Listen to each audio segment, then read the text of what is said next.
Hey guys, I'm up early. You can probably tell I'm tired. I haven't finished my coffee yet.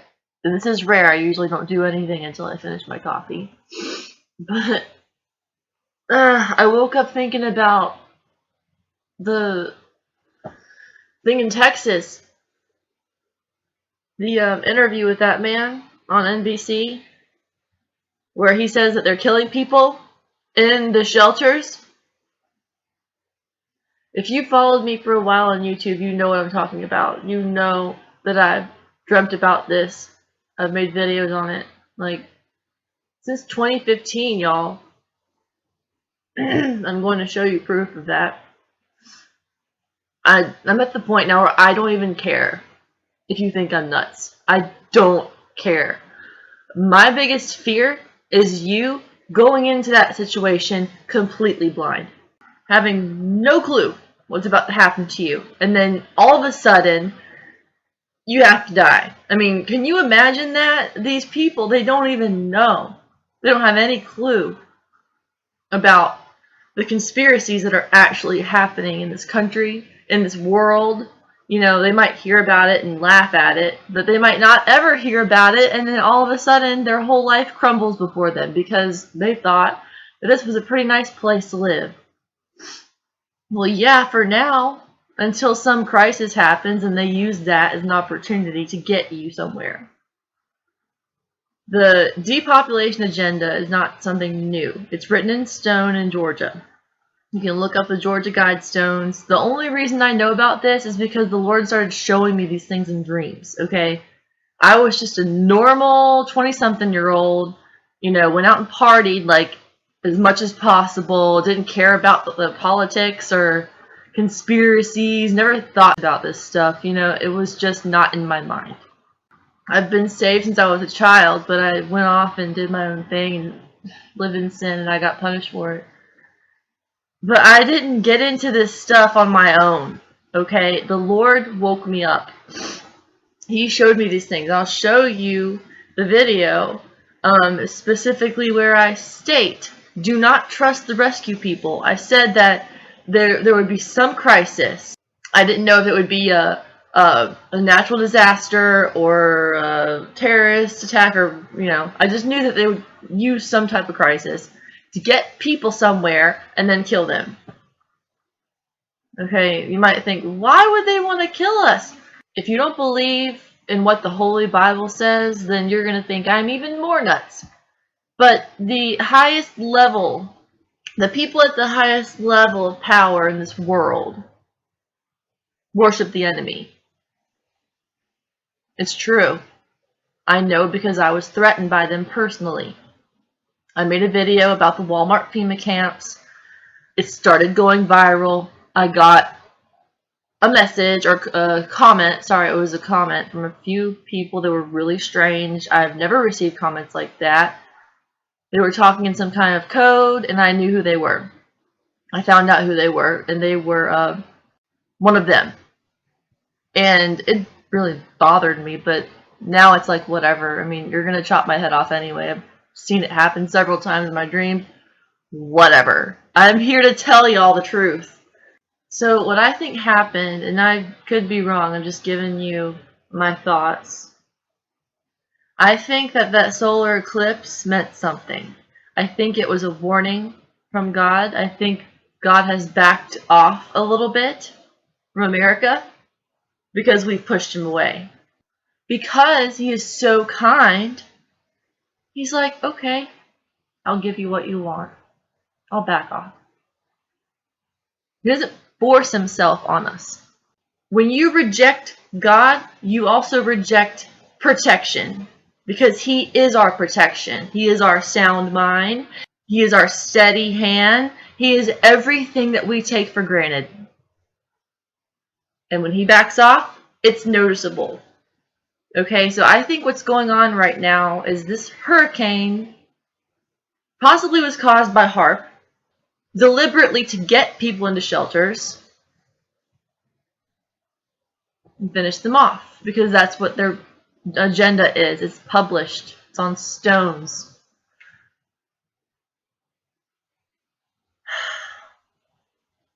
I think they are starting in Texas because Texas is labeled as a hostile area, potentially the most hostile area, because think about it, these Texans are hardcore. They got their guns, they're up at the border ready to, shoot um, illegal aliens, and yeah, so, and I'll show you the map that shows that. They've got us all labeled into categories. Um, and I think that's why Joel Osteen didn't respond. This guy, even before I really woke up, I could tell there was something wrong about that man. I watched him on TV and I'm like, that guy is so fake. Man, I didn't even listen to what he was saying. I was just looking at his face. He just looked so fake. That's one thing the Lord's been generous enough to give me since I was little, because he knew I was going to go get myself into all these bad situations. He gave me discernment to keep me safe, I think.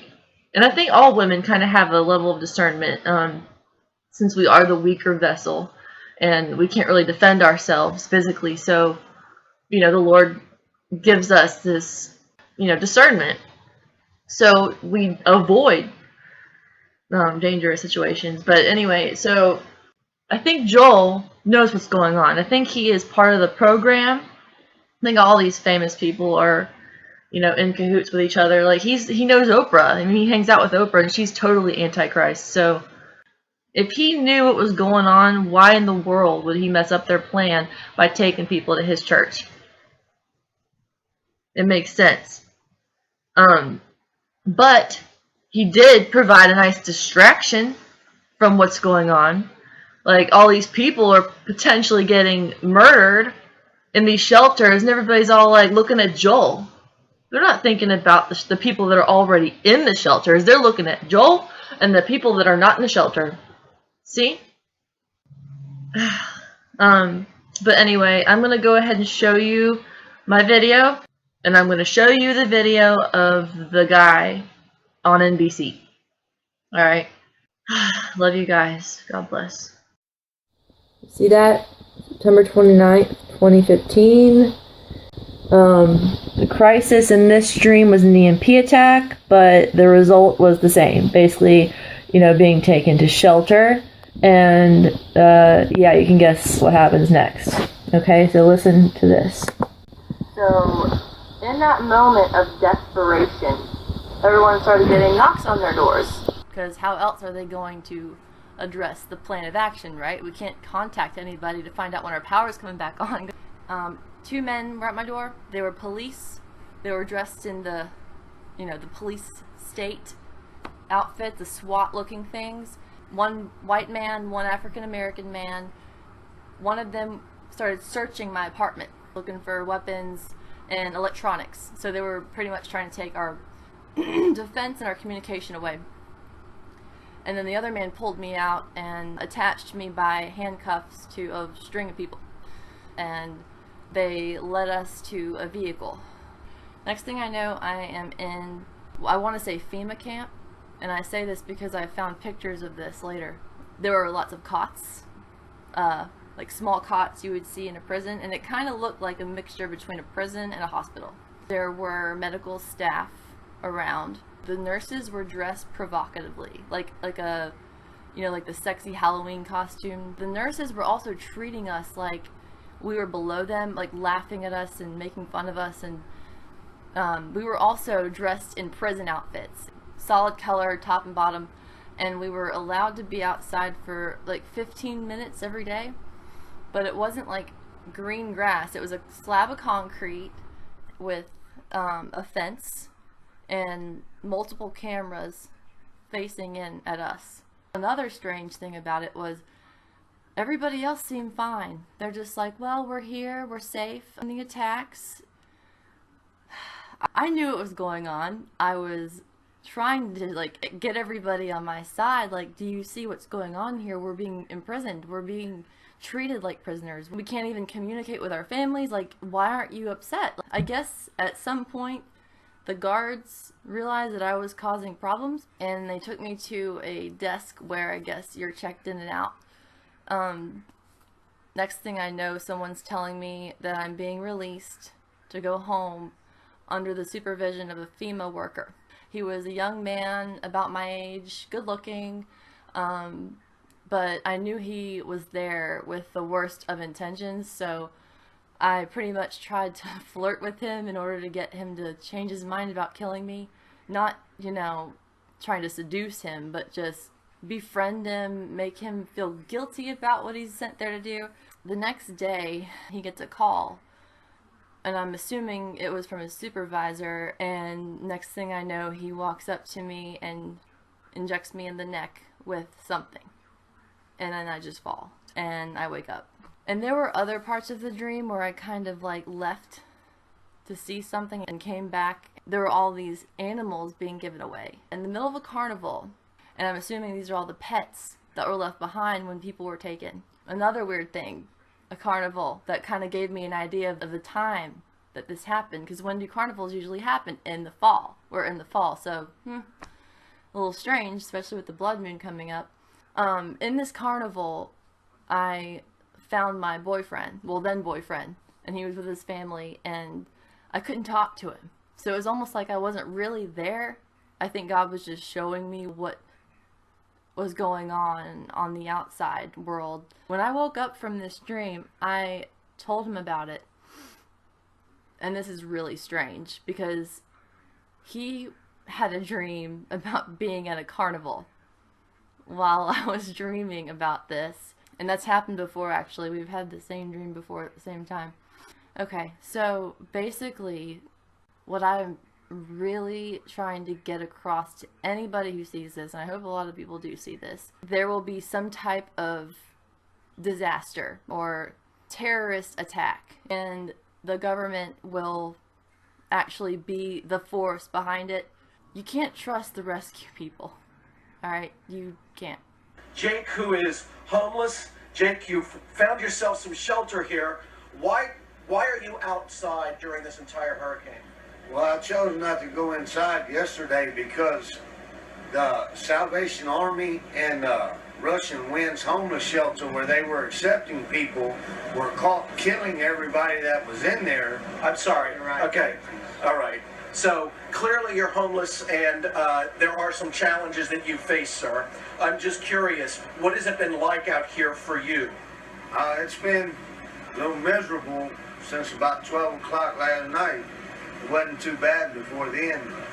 About 12 o'clock, lightning, the power went out in the neighborhood over here.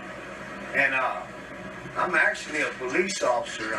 Okay, sir. I'm curious, as you're here and you're trying to survive outdoors, do you want us to call somebody to get you some help? Will you go to a place if we get the police or the fire department to come here? If there's anything available, that's Okay. one reason nowhere. We're going to see what we can do for you, Jake, okay? I know we've given him a little bit of food, we've given him some drink. Literally, we were driving here in the hurricane, and we saw him over here. Jake, I know that this is a difficult time for you. We're going to talk to the police department and see if we can help get some help for you to hear, okay? So you and your dog, Bubba, you guys stay here safely. We'll see what we can do. Meantime, the authorities say that at the shelter...